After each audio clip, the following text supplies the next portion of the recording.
I'm Bruce Malloy from Community Solutions, and I'm the project leader for Growing Futures program. It's about engaging young people in the community. The basis of this was that they built something that they gave away at the end of it. We built a garden bed and totem poles for a nature-based play group at the Nambour Community Centre. Rather than just sort of hanging out, they're actually giving something back to the community. It's also to help them develop some skills as well. So we did some carpentry skills, some horticultural skills, and a bit of painting and things like that. It gives them a sense of purpose by coming here and doing something for someone else.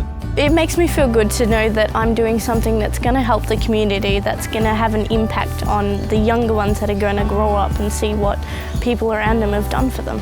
I enjoy being able to go home knowing that I've done something that's going to make someone else's life and future better.